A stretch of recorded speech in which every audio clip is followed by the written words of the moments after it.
Bears win, Bears win. What an emotional roller coaster, and what a way to check off a lot of boxes.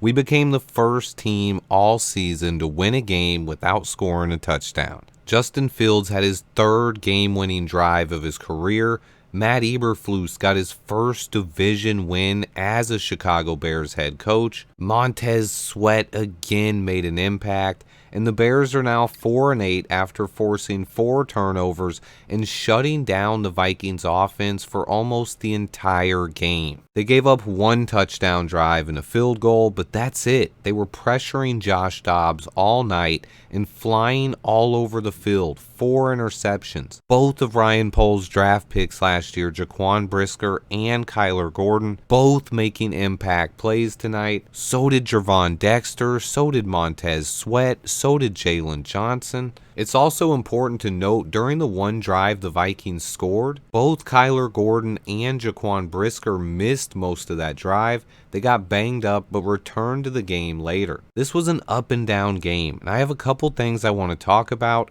First, Luke Getsy. Even though we won this game, his play calling was pathetic. I think he needs to be fired, but even if he's not, I think they have to let Andrew Janocko or someone else get a chance to call plays, because Luke Getsy just isn't an NFL play caller.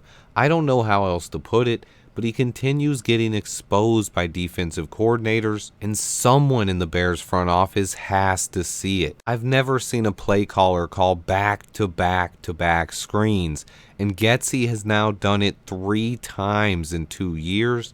He called 3 straight wide receiver screens tonight. Just awful. And honestly, I don't have any more patience for Luke Getsy. I think he needs to be fired, but if not, someone else has to call plays. Next up, I want to talk about Justin Fields. First, the bad. Those fumbles. Both of them were inexcusable. You have to protect the ball in those situations. I understand he was trying to make a play and that Luke Getsy wasn't helping him at all, but those fumbles were squarely on him. He has to do better, and he knows that. It was good to see him own up for his mistakes, but he did make a lot of mistakes. But then the way he answered, he was able to drive the Bears down the field and hit the biggest pass of the entire night from either team. On 3rd and 10 and outside field goal range with 1 minute left in the game, Fields threw a dime to DJ Moore for 36 yards, the longest play of the night, a game-winning pass, putting us in easy field goal range and sealing the win on the road against the Minnesota Vikings. This was a drive that Justin Fields and the Bears needed. He threw it to DJ Moore with the game on the line and came through with a big-time play. You love to see him bounce back after fumbling the ball, but you still don't want to see that fumble.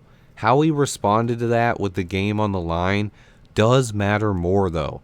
I actually think we could have gotten an easy touchdown on that drive. Fields was cooking, but Eberflus chose to kneel the ball 3 times once we got inside the 10 and kick a field goal to win the game 12-10. Matt Eberflus, always conservative. But to Matt Eberflus's credit, our defense again dominated most of this game, and we needed that win. 4 interceptions, 2 sacks, 10 quarterback hits, pressures, and great defense all game long. This defense has shut down the Vikings and Lions in back-to-back weeks, and you have to love how this entire defense played recently. Positive signs everywhere on the defensive side of the ball. But on offense, it's time to hold Luke Getsy accountable. Yes, Justin Fields needs to play better as well, but hey, this was a big win.